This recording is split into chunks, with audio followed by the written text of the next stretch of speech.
বিলুপ্ত হল অসম মাধ্যমিক শিক্ষা পৰিষদ, বিলুপ্ত হল অসম উচ্চতৰ মাধ্যমিক শিক্ষা সংসদ, গঠন অসম ৰাজ্যিক বিদ্যালয় শিক্ষা বোৰ্ড, নতুন বোৰ্ডত অধ্যক্ষ উপাধ্যক্ষ নিযুক্তি। অৱশেষত কালৰ গতিত ইতিহাস হল অসম মাধ্যমিক শিক্ষা পৰিষদ আৰু অসম উচ্চতৰ মাধ্যমিক শিক্ষা সংসদ। অসম মাধ্যমিক শিক্ষা পৰিষদ অৰ্থাৎ সেৱাই ছাত্ৰ জীৱনৰ আটাইতকৈ গুৰুত্বপূৰ্ণ পৰীক্ষা মেট্ৰিক অনুষ্ঠিত কৰি আহিছে।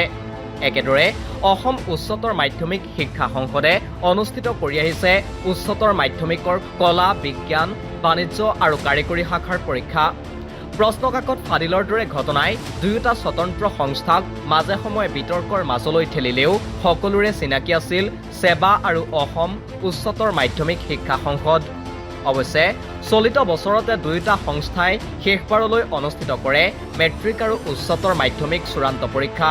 অহা বছৰৰ পৰা অসম ৰাজ্যিক বিদ্যালয় শিক্ষা বোৰ্ডৰ অধীনত অনুষ্ঠিত হ'ব এই দুয়োটা পৰীক্ষা। ইতিমধ্যে দুয়োটা স্বতন্ত্ৰ সংস্থা একত্ৰীকৰণ কৰি গঠন কৰা হ'ল অসম ৰাজ্যিক বিদ্যালয় শিক্ষা বোৰ্ড।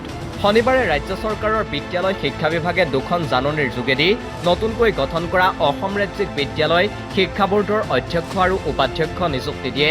সেই অনুসৰি অসম ৰাজ্যিক বিদ্যালয় শিক্ষা বোৰ্ডৰ প্ৰথমগৰাকী অধ্যক্ষ হ'ল ৰমেশ চান্দ জৈন, উপাধ্যক্ষ হ'ল ৰুক্ম গোহাঁই বৰুৱা।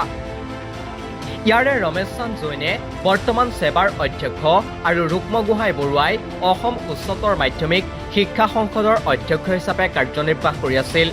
ইপিনে অসম উচ্চতৰ মাধ্যমিক শিক্ষা সংসদৰ সচিব হিচাপে কাৰ্যনিৰ্বাহ কৰি থকা ACS বিষয়া পুলক পাটগিৰিক শুকুৰবাৰে ওদালগুৰিৰ জিলায়ুক্ত হিচাপে বদলি কৰা হয়।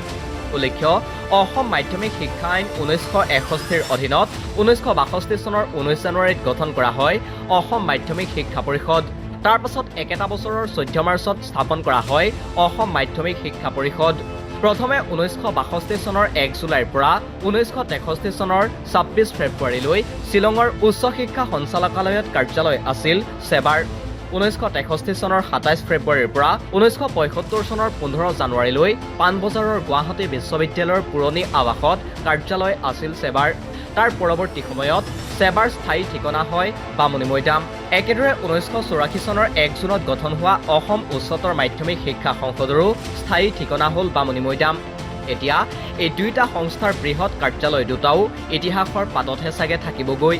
হয়তো কোনোবা এটা কাৰ্যালয় হ'বগৈ অসম ৰাজ্যিক বিদ্যালয় শিক্ষা বোৰ্ডৰ স্থায়ী কাৰ্যালয়। মন কৰিবলগীয়া যে ৰাজ্যত নতুন ৰাষ্ট্ৰীয় শিক্ষানীতি 2020 প্ৰৱৰ্তন কৰাৰ লগে লগে শৈক্ষিক ক্ষেত্ৰত বিভিন্ন পৰিৱৰ্তন হৈছে।